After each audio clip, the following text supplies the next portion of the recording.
centered around Dillards, an employee of the department store falsely accusing a black customer of stealing.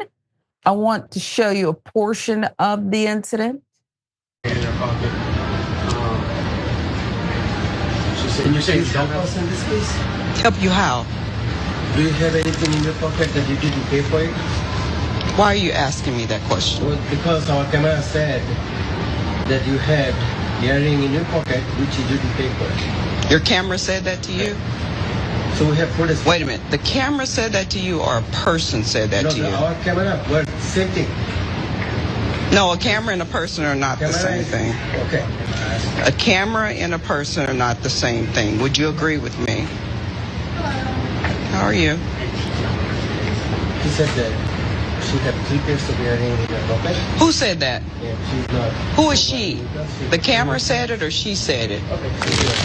Just keep arguing with us. I'm not arguing with you. I'm asking you a question. Do you hear me arguing with him, ma'am?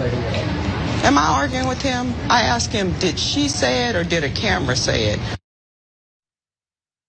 Yeah, you're not arguing. Answer the question. I don't know. Maybe Elon Musk invented something that it could be both. According to Atlanta Black Star, on May 5th, is that Cinco de Mayo? Yeah.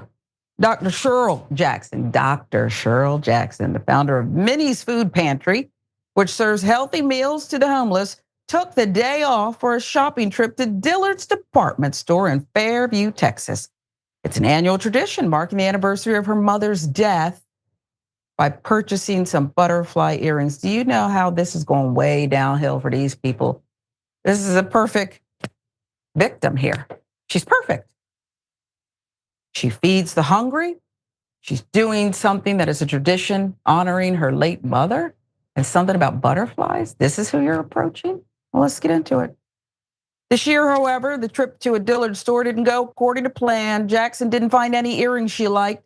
And when she started to walk toward the door, she was stopped by a police officer who told her, "Give them to me." Jackson told CBS 11 in Fort Worth.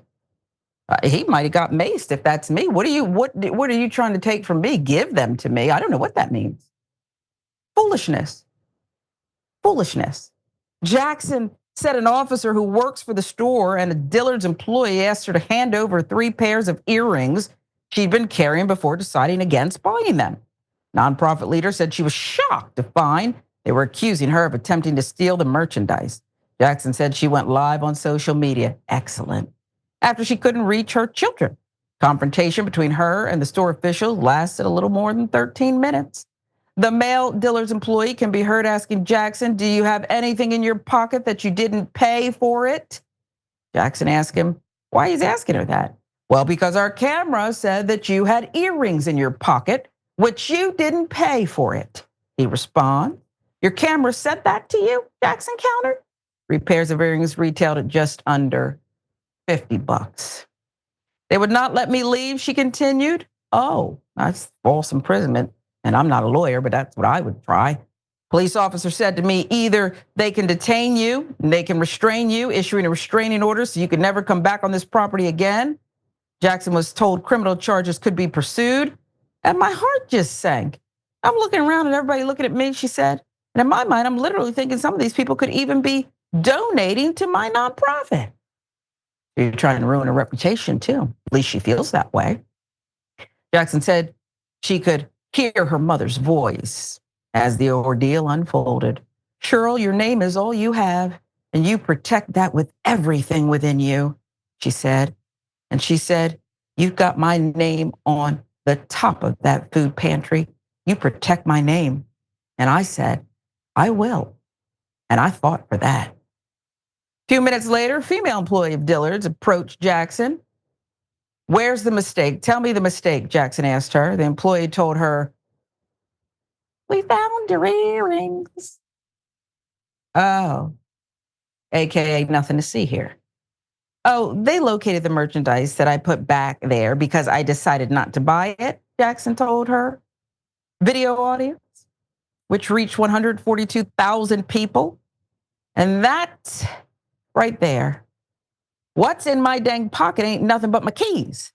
but they appear telling me that the camera, y'all, the camera said that I'm stealing. In a statement, Dillards told CBS 11, we've apologized to Dr. Jackson. We are looking into this matter internally and will take any appropriate action. Jackson disputed the claim, saying the apology was issued only after the store manager was told she was innocent. Jackson even returned to Dillard, seeking out the female employee who had accused her of theft. I'm an emotional wreck, she wrote on Instagram. To my friends who I love, every time I tell this story, I cry and I become traumatized all over. I have news reporters telling me Dillards accused them of the same thing, but they didn't do a story. Why? Because of what I'm feeling right now: shame, emotional stress, and questioning why. I admit I am still in shock, and all I want for Mother's Day is my mom to hold me, pray for me, and tell me that I'll be okay. She's gone. She's freaking gone. Jackson said she gave an employee her cell number and asked the manager to call him. She never did. At Dillards did not issue a formal apology to me nor the attorney. They're saying the employee that looked at me like a criminal and treated me like a criminal apologized, but he only did the apology after they told him I was innocent. She went on to detail how she was struggling with what went down at Dillards. I have admitted that I deal with anxiety, stress, and depression, especially during Mother's Day, because Mom died this weekend. And I've lost my father, my brother, and providing millions of meals is hard. But I smile and I have served. But today, I'm telling you, I am not okay, Jackson wrote. I'm crying loud. Will y'all please pray for me? I need it. I'm going to church. I need Jesus. A skeptic would say the case she set up here, anxiety, stress, trauma, fallout, it's a perfect lawsuit.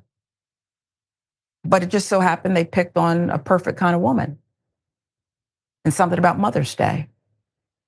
This is the most, well, we've covered so many. This is another example of the most ignorant behavior. I don't know if it's a lack of training. Either you saw her steal the earrings or you didn't.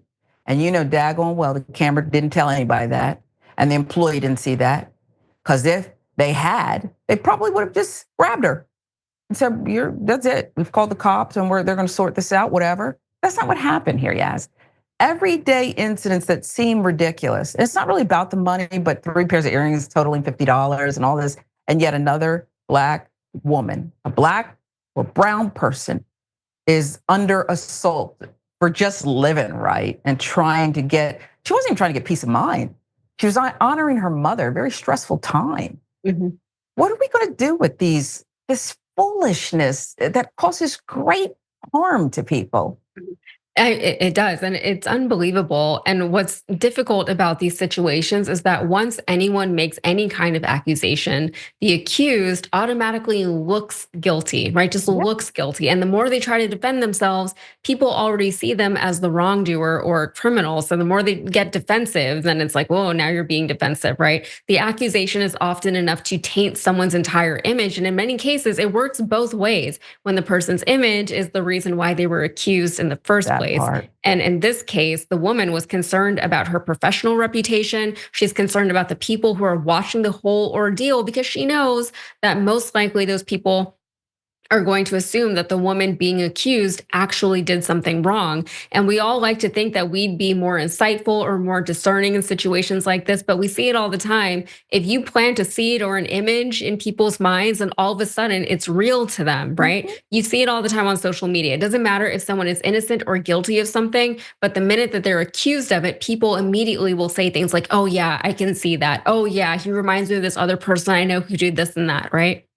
Of course, they can see it now because someone has given them that image already. And it's very hard to undo that, right? It's very hard to unsee something that you've already seen in your mind. And it's sad that this woman had to be such a perfect victim for this story to play out the way it did, because as you said, this could have gone very, very differently if this woman wasn't as composed as she was, if she wasn't as eloquent as she was, if she wasn't, I don't know, as well dressed as she was, if she wasn't such a respectable member of her own community. Exactly. So, and we know how those things go.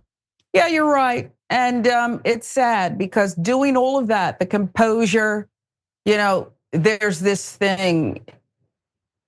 It's not a stereotype, it's real.